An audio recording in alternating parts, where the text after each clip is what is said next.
Na kuletea uchambuzi wa aya ya 39 ya Surat Al-Imran. Na kimsingi nilipokuwa nikisoma hii aya ya 39 ya hii sura ya 3 ya Quran, nikaona kwamba kwa kiasi kikubwa pasipo kutarajia mwandishi wa hii Quran alipokuwa akiandika hii aya ya 39 amejikuta pasipo kutarajia anamtangaza kwamba Bwana Yesu ni Mungu, na anatumia lugha ambayo kwa kiasi kikubwa inashabihiana na Injili ya Yohana sura ya 1 mstari wa 1 mpaka wa 3. Sasa katika uchambuzi wangu huu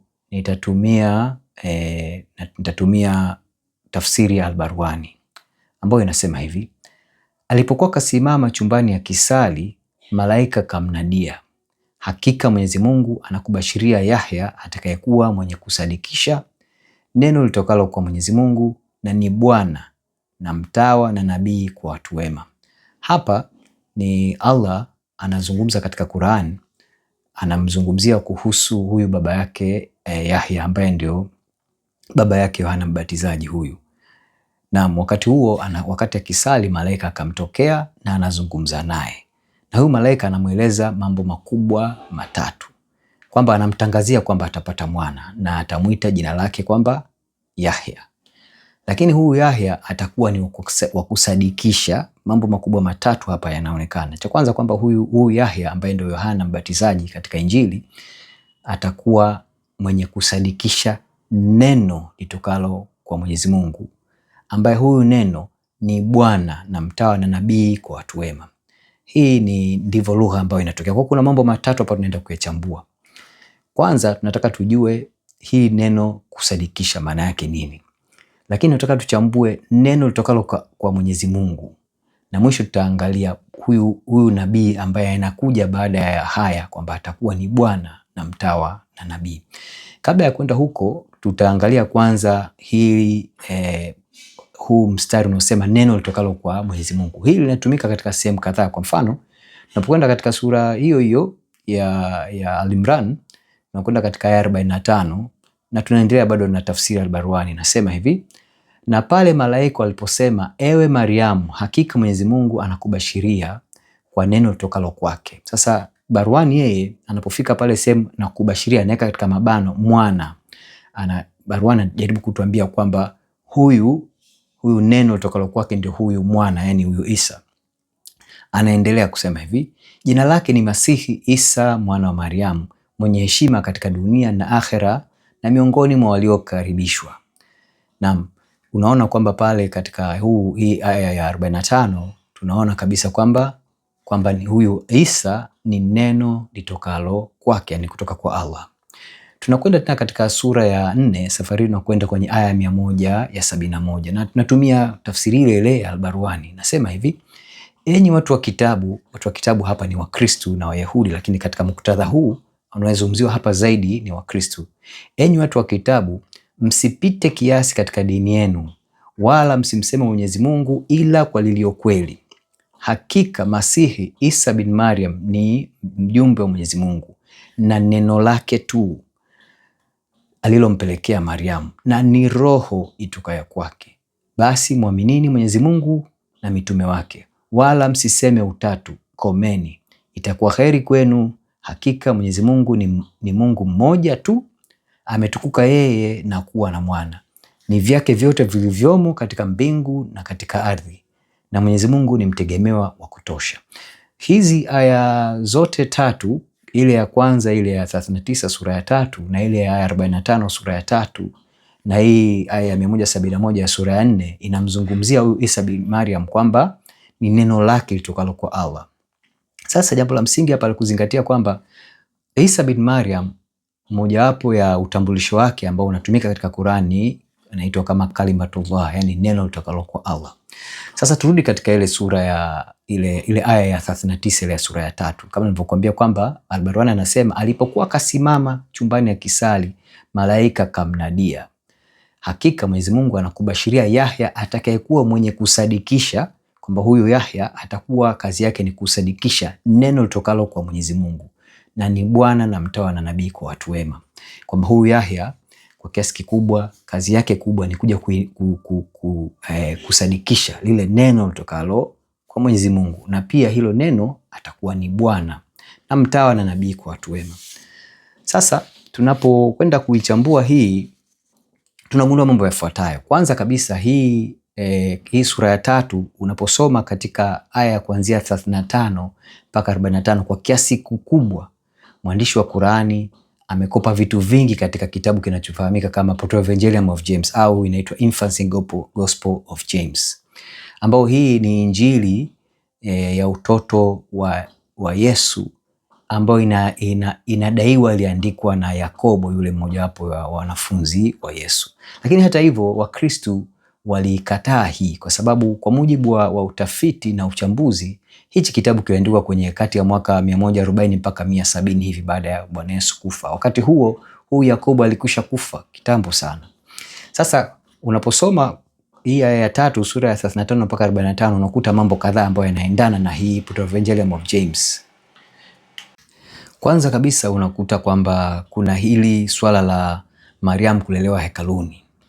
Katika hizi aya 35 mpaka 45 linafanana kabisa na kisa kinachoonekana katika hii Proto-Evangelium of James au Infancy Gospel of James. Jingine ni ile swala la makuhani kupiga kura kumchagua mume au mlezi wa huyu Mariamu, nalo pia linashabiana.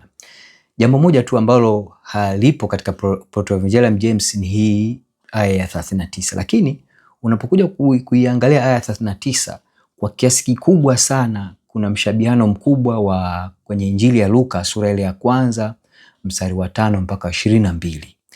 Vinakwenda vizuri kabisa ukiangalia namna gani malaika anavyomtangazia habari ya huyu Zakaria kwamba atapata mtoto na atamuita jina lake Yohana.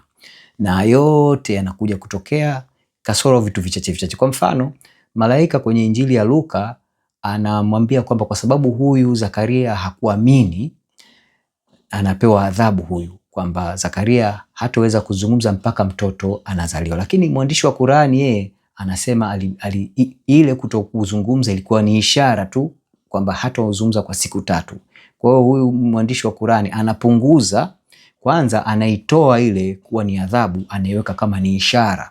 Wakati huku malaika Gabrieli ambaye ndo alimtokea huyu Zakaria anamwambia kabisa hutaongea kwa sababu ya kutokuamini kwako. Lakini kuna mshabiano mkubwa hapa baina hii aya ya 39 na Luka sura ya 1 mstari wa 5 mpaka 22. Sasa twende tukaangalia yale mambo makubwa matatu. Nilisema kwamba kuna tutaangaza katika kuhusu ile neno kusadikisha, na nikasema tutaangaza pia ile sentensi inayosema neno litokalo kwa Allah, yani kalimatullah, kwa maneno litokalo kwake au kwa Mungu au kwa Allah. Tutaangazia hilo, na jingine pia katika ule mstari ile aya ya 39 inazungumzia kuhusu huyu atakuwa ni Bwana. Sasa kusadikisha ni nini? Kusadikisha kwa ujumla kwa mujibu wa muktadha wa ile aya ya 39 ni kuthibitisha au kushuhudia au kutangaza au kuelimisha kwamba huyu Yahya au tunamuita sisi Yohana Mbatizaji, yeye anakuwa ni mtu amekuja kuthibitisha ujio wa huyu neno kutoka kwa Allah, ambaye pia atakuwa huyu neno atakuwa ni Bwana.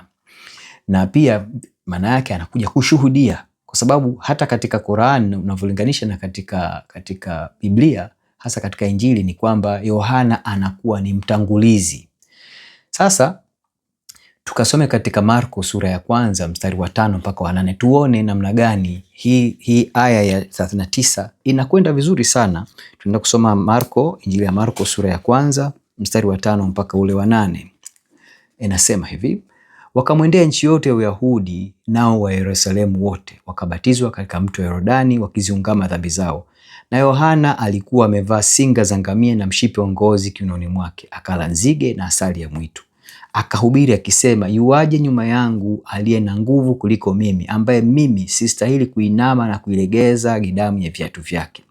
Mimi niliwabatiza kwa maji, bali yeye atawabatiza kwa Roho Mtakatifu. Hapa Yohana anazungumzia wazi kabisa katika Injili hii ya Marko kwamba anambashiria Yesu ambaye anakuja, ambao yeye Yohana ni mtu duni, hatostahili hata kufungua kamba za viatu vyake. Hii ni lugha ya Yohana anayezungumzia kwamba kwake yeye mbele ya Bwana Yesu ni mdogo kuliko hata mtumwa, kwa sababu katika nyumba ya Bwana watumwa ndio walikuwa na kazi ya kumfungua bwana wao kamba za viatu anapokuwa amefika nyumbani. Kwa sasa Yohana anasema, kwangu mimi sistahili hata kufungua, kuinama na kulegeza gidamu ya viatu vyake. Hii ni lugha ya unyenyekevu kutoka kwa Yohana Mbatizaji, jinsi gani anavyozungumzia huyu Yesu anayekuja, huyu mtu anayekuja. Na hilo ni la kwanza. Kwa hiyo tunaona kwamba huyu Yohana anavyozungumziwa hapa katika Marko sura ya kwanza mstari wa 5 mpaka wa 8, kuna mshabiano mkubwa na ile aya ya 39 katika sura ya 3 ile ya Qur'an. Jambo jingine ni kuhusu neno litokalo kwa Mungu au neno litokalo kwa Allah. Katika imani ya Kiislamu, neno la Allah huwa halina mwanzo, kwamba neno la Allah lipo tangu milele yote. Alipo Allah toka mwanzo, toka milele yote, hili neno liko pamoja naye. Kwa hiyo halina mwanzo wala halina mwisho, na limekuwepo na Allah toka milele. Na ndio maana katika wanapoizungumzia Qur'an, Waislamu wanasema Qur'an ni kitabu ambacho kilikuweko toka milele, hakina mwanzo, kilikuweko na Allah toka milele yote. Na ndio maana Qur'an kama neno linaaminiwa hivyo. Kwa hiyo kwa namna nyingine, unapomuona huyu Isa bin Maryam anayezungumziwa katika aya 39 ambaye Yohana anakuja kumshuhudia, ni kwamba anaonekana huyu Isa bin Maryam ni neno ambaye alikuwepo na Allah toka milele. Ndivyo lugha ambayo anaitumia huyu mwandishi wa Qur'an. Tukasome namna gani Yohana katika injili yake ile katika sura ya kwanza mstari wa 1 mpaka wa 3 anamweka vizuri zaidi, na jinsi gani unavyoona sasa mshabiano baina ya hii aya 39 ya sura ya 3 na Yohana sura ya kwanza vinavyokwenda. Tunaenda kusoma injili ya Yohana sura ya kwanza mstari wa 1 mpaka wa 3. Yohana anasema hivi: hapo mwanzo kulikuwako neno, naye neno alikuwako kwa Mungu, naye neno alikuwa Mungu. Huyu neno Yohana anamfafanua vizuri kwamba huyu neno alikuwa na Mungu na alikuwako kwa Mungu, naye neno alikuwa Mungu.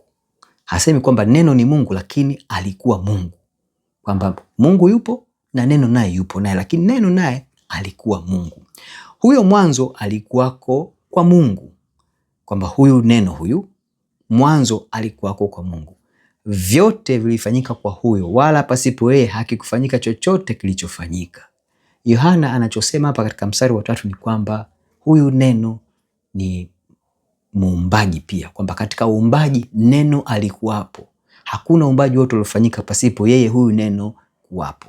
Sasa tunaona namna gani Yohana sasa anamsaidia mwandishi wa Qur'ani katika ile aya 39 sura ya 3 anapojaribu kuficha hili, japo anamzungumzia kwamba huyu Yahya atakuja kuisadikisha neno litokalo kwa Allah, lakini Qur'ani inapokuja kwenye swala la umungu wa huyu neno, Qur'ani ndipo inakwepa. Lakini pasipo kujua, mwandishi wa hii Qur'an anamzungumzia kwamba huyu neno kutoka kwa Allah basi pia alikuwako tangu milele, kwa sababu neno la Allah siku zote liko naye tangu milele yote, ikiwemo Qur'an. Sasa tuangalie jambo jingine la msingi. Tumelifafanua kuhusu neno litokalo kwa Mungu ni kitu gani. Tunaona kwamba huyu neno hakika ni Yesu Kristo wa Nazareth, au Waislamu wanataka kumchagua kumuita katika Qur'ani yao wanamuita Isa bin Maryam. Tukazungumzia swala lile jingine ambalo huyu Barwani anavyotafsiri, anasema na ni Bwana na mtawa na nabii. Bwana ni nani? Tukasome katika Mathayo sura ya 7 mstari wa 21. Mathayo sura ya 7 mstari ule wa 21.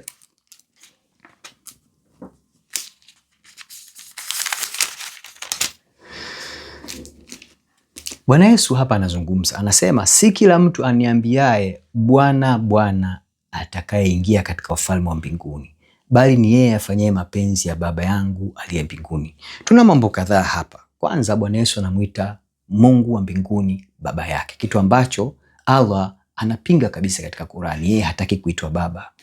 Viumbe vyake vinaweza kuja kwake tu wakiwa katika hali ya utumwa, lakini Bwana Yesu anatuambia kwamba si kila mtu aniambiaye Bwana Bwana atakaingia katika ufalme wa mbinguni, bali yeye afanye mapenzi ya Baba yangu aliye mbinguni. Hapa tunaona kwamba kuna watu ambao walikuwa wakimuita Bwana, lakini hiyo haitoshi kuwafanya wao waingie mbinguni. Sasa tunapozungumzia hapa, anasema afanye mapenzi ya Baba aliye mbinguni, anamaanisha nini? Bwana Yesu anafafanua hili katika Injili ya Yohana sura ya 6 mstari wa 40. Haya mapenzi ya Baba yake wa mbinguni ni yepi? Tunasoma Yohana sura ya 6 mstari wa 40. Anasema hivi, kwa kuwa mapenzi yake Baba yangu ni haya, ya kwamba kila amtazamaye mwana na kumwamini yeye awe na uzima wa milele, nami nitamfufua siku ya mwisho. Bwana Yesu anasema yule tu atakayemwamini basi apate uzima wa milele, kwamba sio tu kumwita jina lake, lakini lazima amwamini ndipo apate huu uzima wa milele, na kwamba huu uzima wa milele na huku kumwamini ndipo kutamfanya Bwana Yesu amfufue ile siku ya mwisho, au katika Waislamu anasema ile siku ya Kiyama. Kumbuka Bwana Yesu hapa anasema kwamba yeye ndio atakayefufua. Unapoenda kusoma katika Qur'ani sura ya 22 aya ya 6 mpaka ya 7, mwenye uwezo wa kufufua ni Allah peke yake. Kwa hiyo tunaona hapa Bwana Yesu akisema wazi kwamba yeye ni Mungu, kwa sababu ndio mwenye mamlaka na uwezo wa kufufua. Sasa kiufupi ni kwamba tukirudi tena katika ile hoja yetu ya hii sura ya 3 aya 39, tunaona pasipo kujua mwandishi wa Qur'an anamtangaza huyu Kalimatullah ambaye ni Isa bin Maryam ni Mungu. Na unapokuja kuisoma Qur'an na ukaisoma Injili zote hizi 4, unagundua hasa unaposoma hii Injili ya Yohana sura ile ya 1, unagundua huyu neno ni nani, na alikuwa nani kabla ya kutoa mwili, na alikuwa wapi, na alikuwa na nani, na alikuwa na mamlaka gani, na alikuwa na uwezo gani. Yohana anamfafanua vizuri sana kwa mistari 3 tu. Kwa hiyo ndugu yangu, nikwambie tu kwamba Qur'an yako pamoja na kwamba inajitahidi na mwandishi wa Qur'an amejitahidi kweli kweli kuficha umungu wa Bwana Yesu, lakini ameshindwa. Ni wakati sasa wa kukaa kutafakari, mkiri Bwana wetu Yesu Kristo kwamba ni Mungu, Bwana na Mwokozi wa maisha yako, nawe upate hii neema, upate kumwamini na upate kufika mbinguni alikosema, na uweze kufufuliwa siku ile ya mwisho, ili nafsi yako na roho yako viwe salama. Asante sana.